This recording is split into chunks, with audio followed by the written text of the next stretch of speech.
Well, hello everyone, and welcome to another episode of Sour and SaaS. I am so excited to be joined by Latané Conant, who is an amazing CMO who is pioneering a lot of stuff on the ABM side. So super excited to chat about, I think, one of the biggest topics right now in B2B SaaS. So thanks for joining us, Latané. Hey, thanks for having me. I'm just trying to decide, I got to pick my poison wisely, right?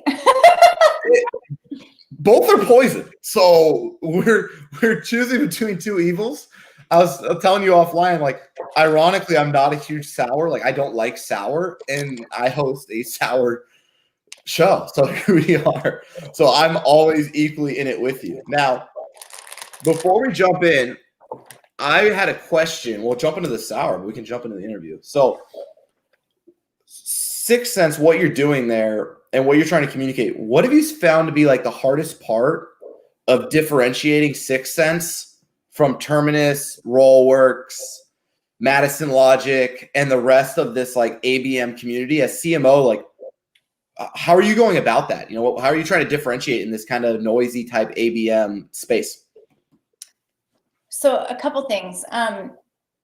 It struck me as kind of interesting. I don't know how many virtual wine tastings you've done, but I've done a bunch. I don't need to do another virtual wine tasting. But one of the things that they do is they spend a lot of time talking about where the vineyard is, the soil, The grapes, the climate, the type of grapes, the history behind the why of the vintner and why he did all this stuff, right? And we joke, right? But I know when I do drink wine, it's to me less about the vintner and this and that, and more about the region. Like, I know Alexander Valley, I'm going to like that wine. I know Loire Valley, probably going to be really good. So I've just, as I've honed my kind of not very refined taste, I know that the region it's from is typically, I know it's going to be good if it's from a good region. Okay. So you're like, what does this have to do with anything? Well, here's why. Coming back to the original question, if you think about where Terminus and Madison Logic and a bunch of the ones that you just mentioned came from, is they were advertising platforms. They come from the ad space. Okay. Which is fine. So that's their soil. That's their grapes. We came from predictive analytics. Okay. That's our soil. That's our grapes. And they're very different. So in order to make predictions, which is what we originally set out to do. So we originally set out to say, hey, our founder, Amanda, said it was a marketing consultant, a demand gen consultant. And she said, I just feel like we're always either too early or too late. And if I just knew who was in market for what we do, I would make this whole demand gen thing a lot easier. I'd just go after them. And so that's what they set out to do. They set out to break the paradigm of just blanketing and hoping to get something back and saying, let's predict who's a good fit for us from an account perspective. Yep. Let's predict who at that account even matters, what the buying team should look like, not based on what we think or what the last deal was, but based on real math. Okay. Let's predict what their behavior is, and not just what the behavior they tell us about, because guess what? That's a lot of the buyers are liars. You heard it here first. A lot of their behavior is anonymous. And let's predict if they're actually in market and where they are from a timing perspective. So that's what we originally set out to do. Now, to do that it's really hard, and it takes a lot of data. It takes being able to bring in a lot of data, scrub it, enrich it to be able to make those predictions. And so the core of 6sense is actually like an embedded CDP and a big data, true ML, big data AI. That's our infrastructure. Okay. And so that's our grapes, that's our region, that's our soil. And that actually creates a huge differentiation, because that's actually really hard. Then Then we built on top of that a B2B DSP or advertising platform shortly thereafter, because it's great to have the data, but you want to be able to, of course, do something with it. No, and so I have so much I want to unpack here, but we have to do the sour candy. So okay, it's not grapes, but it is effective. So let me see. Oh, are you ready? Yeah, I am actually just, hold on one second. I'm going to change my mic.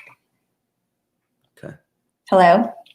Hello. Sounds great. Or actually, no, let me do this echo cancellation. Sorry, I was getting that's a magic button. Yeah, I was getting an echo, so I can't go. Are we doing better now? With that. Yes, I love you, Garrett, but I don't want to hear you 10 times. I don't want to hear you 10 times. You seem like a nice guy, but one time is enough. All right, so which one are you doing? I think I'm going to go with orange pineapple because that seems like a cool combo. Yeah, I got the green one. Okay, here we go. Okay, now I happen to dabble a little bit, let's say, in some rev up stuff with data, firmographics. I built my own scoring models using like custom APIs from like SEMrush, SpyFu, and Ahrefs, so I can understand purchase intent in my space. If someone was investing enough in digital to be an ideal customer, I built log mixed scoring models. We have a pretty good RevOps environment between sales development, like lead gen, brand, things like that. Now, I've messed around. How easy was that to do? Not easy. No. Like you have to be disciplined, capable, have a certain mentality, and then you need multiple developers. So do you think the average Joe Smo marketing team could do that on their own? Yes, but no. Just like everything. Like, can everybody do SEO? Yeah. Can they do it on their own? Not always. Can people do paid media? Yeah, not always, right? So, but one of the things I've always believed is what you said, right? Timing is everything. Timing is everything. If I knew, so like sales development, right? The reason SDR teams and SDR leaders send so many emails, even though they all want to send more personalized and add value, and there's all this stuff about it, every leader I've ever met with to hit their KPIs starts to send more emails because they don't know timing, right? Yep. And so I've tried things like Bombora, and the truth is their ability to get timing right wasn't still capable. So how does like 6sense overcome the fact that like getting the CDP stuff, like a live ramp or whatever you want to talk about, right? Like how do you guys get the data so that an advertiser, like how do we get intent? Like how do we know intent, and how can the average marketer like myself figure out intent? Is it only through 6sense? Is there something we were missing? Like how do we figure out intent? Because it's something I've always struggled with myself. Well, so we have our own proprietary intent engine. Okay. We also partner with Bombora and bring that data in. Yeah. And we have a lot of companies that use Trust Radius and G2 and things like that. Yep. I think that the term intent is actually not a great term because just because there's a signal doesn't necessarily mean there's intent. It's a signal. Just because they're reading a bunch of articles in SEO doesn't actually mean they're hiring an SEO agency. They might be hiring internally and want to manage them better, right? Like maybe, yeah. The other thing is you have to look at your historical pattern. And so one of the things that we do is we're not just giving you data, we're actually building a model that's based on historical patterns and getting smarter all the time as you open opportunities, as you close deals. Model is always improving. And so it's not a generic, here's a stream of surge or accounts researching you on G2, which is actually still good and important data and signal. Yeah. But it's that step further. Okay. The other thing that we found that's really important is people need to be able to interpret the data. And so a raw score, this account is doing this, it's just not that helpful, right? If you think about me as a BDR or a salesperson. So what we try to expose is, yes, we believe that this is in this buying stage, but here's all the reasons why. These are the keywords that they've researched. This is where they've been on your website. This is, so literally there's a graph that shows this is how many people at that account are engaged. This is where those people are located. So all of a sudden it doesn't, if you're a hungry, hardworking hunter or BDR, you see the account is in the buying stage that probably makes sense to reach out, which we actually timestamp that, and we call it a 6QA, a 6sense qualified account. So you come in every day and this is my fresh list of people that are, and the model gets back tested, Garrett, by the way. So that's awesome. So you can see, it's not right every time. It's AI, right? But 80% is a lot better than pachow, right? So you come in, you see your new accounts that have 6QA'd, but then you go and see why. Why? Who? Yeah. Oh, wow, 4 people. And these are the keywords. And those keywords, I've got a talk track for those keywords. And I understand that persona. And all of a sudden, it's like a whole new paradigm of engagement, which is ultimately, we don't want AI and big data for sake of that. That stuff's actually, I find, kind of boring.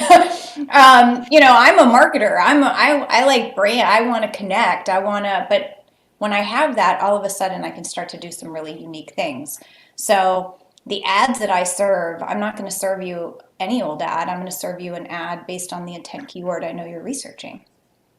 I love that. Now, one of the things I found, so I'm a big ABM person, just in general, our whole go-to-market strategies are on ABM and all those things. And I use Terminus, right? So I pay for the platforms. I've evaluated a lot of the platforms. Sounds like you guys are offering something beyond advertising, like you talked about earlier with the vineyards, right? It sounds like you have a sales solution and all this stuff. When we're working with brands, large SaaS brands that want to spend millions of dollars a month or things like that, right? Like Zoom Infos, New Relic, Sumo Logic, large players, GAN Integrity on your website's a client of ours, right? They have this assumption around ABM that ABM equals net new. And traditionally when they say ABM, they're saying advertising. Okay. So within the lens of ABM advertising, I have found that display advertising does not generate net new purchase intent, but is much more complementary. Is there something I'm missing or something in the market that we could be doing different, that other people could be doing different? Because people come to me all the time, whether it's our community or our clients, and say, I want to do ABM. I'm trying to hit my pipeline goals, right? Sales wants better leads. They're trying to get aligned with the management team. They need to, raise AOV. They need more seats. Search isn't working because they can't get firmographics in there. Paid social's not working because they can't get intent. So they get their ABM list. They launch their ads. And across millions of dollars, I can tell you, not a lot of net new occurs. Is there a change we need to think of as marketers? Is it because all the brands like Terminus are selling it as net new, so people are thinking it does net new? Or can it do net new and we're doing it wrong and they're doing it wrong? Where does new pipeline generation and ABM advertising fit? So I think you're asking a few questions. So let me just unpack. So is account-based advertising ABM? No, that's insane. Okay. So those things need account-based advertising and display advertising is a tactic. Okay. It's a good tactic when applied at the right place, but that's all it is. And so, one of the things that Insight Partners is a big investor of ours and the operating partner there, and I are friends, and he calls it ABX, and I think that's really smart because ABM, there's so much misinformation. Like you just said, it's just for net new, it's just display advertising. And so why ABX? Because I think of it as an account-based experience. I am going to orchestrate an account-based experience. And it starts with the business objective. And that business objective might be to generate net new. It might be to build awareness in a territory that we want to hire a rep in. And so I need to warm that territory up. That's a great display use case. Like, I need them to start to know who 6sense is. Does that mean they're going to come and request a demo on my website tomorrow? No. And I think that's really insane if that's your objective, I think you're going to be disappointed. And also, I think the reason that we in marketing get paid the medium-sized bucks is it's hard. There isn't one tactical silver bullet. And that's why when I think about, and I love what I have access to with my platform, is I can see exactly where an account is in their buying journey. And I think different tactics work better at different stages of their buying journey. And so I actually think, so I actually think early stage display is a great, great tactic to build awareness. It's relatively cheap. And it's and we've A/B tested, like, taking accounts that were showing no intent, under a rock, and doing display and not doing display. And we had 2 accounts organically, they got nothing, and they still ended up finding their way to our website out of a huge cohort. Much larger percentage found their way to their website after display in the same period of time. So yes, now did they fill out a form and want a demo and were they ready to buy? No, but that's okay, right? My objective was to take people who didn't know a lot about us at all and drive awareness. Now, once they're aware and they're fishing around and they're showing intent, I got to get a damn meeting, right? And so I'm probably going to use more expensive mechanisms. Like, I might layer in LinkedIn, right? And by the way, our segments integrate with LinkedIn, so you can make sure that you are getting firmographic, technographic, all those things, right? So then maybe I want to start to hit them with LinkedIn. Then maybe I want to go ahead and start my cadence, right? And I'm going to do my cadence based on the account, the persona, their timing, and their keywords. So it's highly personalized. Now, if I'm doing that and I'm still not getting a meeting, but I can see that account is like ready to buy, I'm going to hit them with a direct mail. Yeah. Right? Yeah. Yep. So which is the most expensive tactic, really, right? Other than like an event or whatever. But you see what I'm saying? So I'm basically optimizing my engine based on where they are, and smaller business objectives than just I need to drive revenue. Like, you got to kind of really break it down into these smaller micro parts of the journey and what works best at that stage. And is most effective. What I hear you saying too, I think is really cool, is it's what I believe, right? Is it's marketing and sales working together for a common objective to try to break into an account, right? Marketing has a place for awareness, sales development has a place, or business development through sequences, content has a place to support that journey, right? Now, one of the hard parts, though, I found, especially in larger organizations, is this person who wants to do what you're talking about is traditionally a demand gen director, demand gen manager, and that's their title, right? And they're the ones that are like, I want to do ABM. And they want to do it because they're trying to hit their MQL, their SQL goal.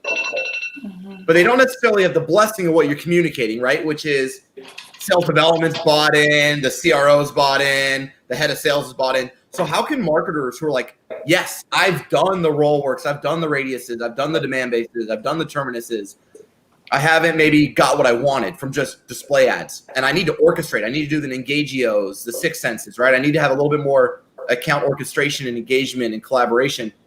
How do we go about building those bridges internally? Like, what can we do so that the sales team is like, yeah, you know what? Our mass approach on outreach isn't working. This is better. Like, how do we get them to change as marketers? So I have a question, Garrett. Yeah. What is the most efficient way to double revenue? You're a CEO and a co-founder. Yeah. You have to double revenue. And option A is to double the number of leads. That's option A. Answer A. Okay. Answer so acquisition. What? So that'd be like, let's say acquisition, like so you're more leads, right? More leads. Double revenue, double leads. Option B is to improve conversions slightly across critical conversion points. Yeah. What's the right answer? There is a right answer. I'd say both. I mean, if we're being really honest, easiest way to double revenue from like a multiple No, I standpoint. said efficient. I said efficient. Efficient. Of those two options, those are my two options. Yeah. I would say activation. I see exponentially better LTV CAC ratios from improving people from like trial to customer than increasing the amount of trials. Way better LTV CAC, lower CPA, better efficiency capital. That is unequivocally the right answer. And no marketer is given an unlimited budget. If you are, can I be the CMO? Like, I'll sign up. Let me join. Right here. I live in, I'll give you money. Find me on LinkedIn. It doesn't exist, right? And so when you show people a cohort analysis of what it looks like just to double all the garbage in and work it through, and a model that shows, I can double it a lot more efficiently, the light bulbs go on. And if you're dealing with a salesperson or a sales leader, sales leaders get this actually much better than marketing leaders, because in sales, the only thing you have is your time. And it's all about qualification. People that don't make club are shitty qualifiers. They work their ass off, and they're always the busiest AE, and they always have the most pipeline, and they got so many deals going, and they never make club because they can't qualify. So sales leadership implicitly gets, stop giving me garbage. I would gladly take less if I knew statistically it had a much better chance of closing. So that, I think, is the first key point that marketing and sales need to somewhat align and agree on. And you can't just say, like, I think you sort of have to boil the frog a little bit, right? Like, I'm not just going to all of a sudden not give you leads, but what if I start to give you qualified accounts? And we look at how those start to move, and I'm going to start to move my objective to teeing up qualified accounts. And you guess go and use Zoom info, use whatever, get that data that you need, and then now you can go after somebody that we already knows in the market. You're going to have way better reply rates, way better click rates. You're going to break into these accounts, and now instead of scaling headcount like crazy and trying to send another 3,000 emails, we're getting more efficient with our blended, LTV CAC ratio across sales and marketing. We feel more confident, and now we're going in the right direction. Yes. And so from a brand perspective, my job is to get accounts in market, right? And get accounts in market. And from a demand, like, it's funny when I talk to our demand people, I'm like, think of yourself as demand capture. That's what I would say. Our product market fit, our brand, our category creation activities are going to create demand.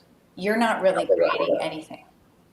It's funny. It's like they call it demand gen, but I would say, like, if you're going to do demand generation, let's make darn sure that when someone has purchase intent, we're discoverable, right? Because it's more about capturing what everything else is doing than is like magically being like, we're doing demand gen, everybody wants us now, right? Like, it's a little kind of foo-foo.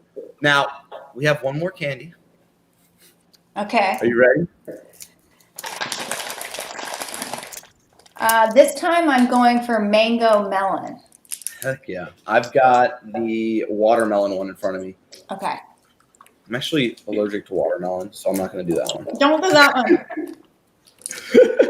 They're so sour, aren't they?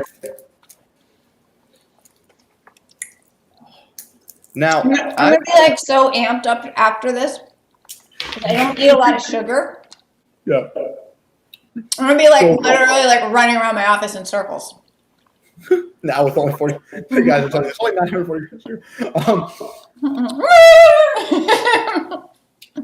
I've found in all of this, even when we got the timing right, and the timing is a big, massive part, we still need an offer. Something that's like, yes, this is worth my time. Have you seen certain offers with the 6sense community customers working better to get the right accounts at the right time to still take that action? Is there an offer that you've tested, you've seen that works really well? It's so funny. Yesterday I had like all morning, all I was doing was talking to 6sense customers. Okay. Not even about 6sense, just about, and one of the things that came up was, what's your call to action? Right? Because I'm all about, I don't believe in content gating. Okay. I love it. Because guess what? An ebook, that's like so lame. That is not, like, ebooks are great, content's great, podcast, this is great. Yeah. This is not a call to action. No, it's in a moment to understand if you want to work with our brand, who we're about, if you like our energy, if you want to explore more, right? It's just it's a helpful touch to say this is what we're about, right? Yeah. So I think what you have to do is think about, how can I bring the experience with my product up as early as possible? And I feel like everyone's become obsessed with like a freemium or free. It doesn't have to be a freemium. It doesn't have to be a trial, right? There's ways to deliver. And Kevin, the CMO at Zenefits, he calls it a product snack. Okay. I think I love that. No. What is your snack, right? That gets them. So for us, we have an in-market demand report. Yeah, I think I saw that. I call it the magic moment, right? What's the magic moment of like your product and value, and how do we get someone to envision, right, the value they'd experience? Yeah, like, let me show you right now how many accounts are in market for what you do. Now, that's a small piece of what 6sense does. We just talked about where we have a DSP, we have this, so I think people get their mind, they're like, oh my God, blah, blah, blah. Take something small that can deliver value quickly and offer a product snack. You know what I mean? It could even be an assessment, some of the more traditional things like that. So I think that's really important to think about, like, what value is changing hands, right? How are we giving first? Yeah. No, I love that. And so we're wrapping up here in a second, but I think I have this kind of question that I think is so important, because nobody gets to talk about this, and it's someone's watching this. They're like, you know what, Latané, like, I'm all in. I love what you're talking about. I got to get more efficient. I feel like we've just been pouring more and more at the top, and I'm not getting increasing marginal returns on the bottom. I got to do something different. Before they go reach out to 6sense and get a demo and they're ready to work with you guys, what's the hard work they need to do internally so this actually works, right? Before we jump all in on ABM, because I see so many people who are treating like ABM like their marketing savior, which it can be in certain senses, but only in the right foundational infrastructure. So what's the foundation? What's the infrastructure? What's the work we should do? Like, what are your best clients at 6sense? What do they have in place versus the people who churn after a year because they never got value for internal reasons? Like, what do we need to do to be ready for ABM? Well, so maybe this is more just a philosophy of kind of how I roll, but I don't really like to tell people what I'm up to until I've sort of already done it and proved and made it successful. So I think it's a mistake to go around and say, like, I think you kind of got to do some stuff in stealth mode, right? And and start to really prove out, and then, like, nothing gets people on board like success, right? So thinking about like just thinking through your buying journey, and not what you want them to do. What jobs do they need to do? And how are you going to provide, and then you can get the tool to orchestrate making sure that it gets delivered at the right time, because without it, you're just putting it out there and hoping. But again, we talked about a CTA, like, you can have my solution, but if your CTAs suck, if your website sucks, if your content sucks, there's only so far I can get you. Do you know what I mean? Yeah. So I think thinking through, let's say I did have this amazing solution that told me exactly where everyone is. What would I ideally do in each of those spaces? And how can I, start to make sure I have assets to be able to do that? I love that. It's like if you were dating, right? And you said, look, these are all the women in the room who are single and they'd be interested in you. And you can point them all out, right? So you don't have to go reject. You can walk up to them. It's like, but dude, are you ready? Like, have you worked on yourself? Like, do you have your stuff in order? Is that kind of what you're saying? And then it's like, look, I can tell you everybody who wants to date your company. Is she going to date you? You're like, are you dating? And yeah, like maybe. A lot of options, dude. Like, are you really the best option for her? Right? Yeah. It's like actually making yourself desirable. I think a big, like, I think people kind of jump forward. They do that with us a lot. You know, we won't take people on who maybe like, I can't like magically, like paid media, SEO, ABM, there's no magic bullet, right? All we do is accelerate companies that would do great without us. The truth, like we don't make like I think in my honest to hearts, like none of our best clients could all do it without us. We can accelerate them, but we're not the reason they're successful in marketing. I love to say, because it's like they're successful because they have a great product, great culture, great management team, great customer success. Oh, and we lower their CPA or we increase AOV or we help in certain areas. But I think it really is they have to be a great business in a sense before, you know, ABM can be a magic bullet, right? Yeah. And then the other thing is, I talk about ICP all the time. Yeah. And I presented at a college to marketers, and they said, when we interview, what should we ask? I said, ask in the interview process if they know their ICP. Because a lot of people don't. And you don't want to work with those companies because they're just not going to be successful. And you're fucked as a marketer.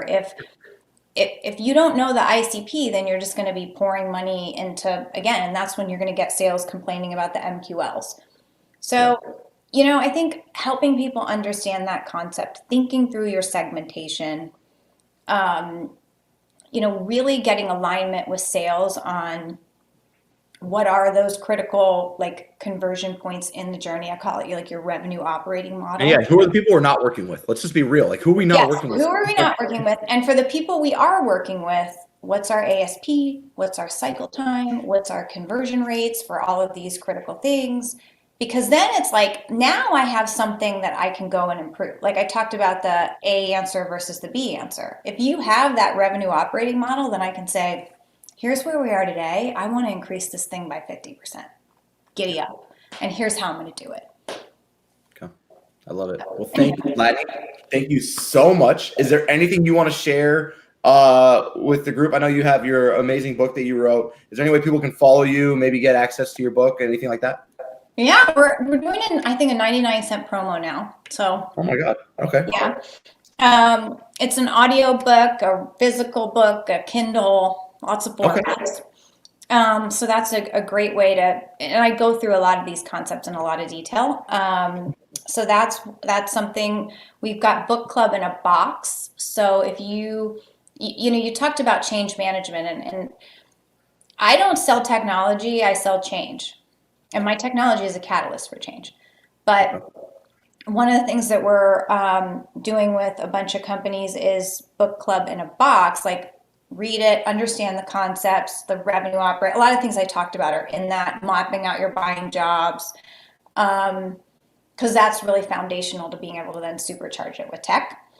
Yeah. So that's something. And then, hit me on LinkedIn. I'm usually on there. I took a little break for the last couple weeks with the holidays, but now it's back to business. I love it. Well, that is amazing stuff. Thank you so much for being here today. And everyone, give her a follow, LinkedIn, Twitter. And thank you so much for being with us today, Latané. Thanks, Garrett.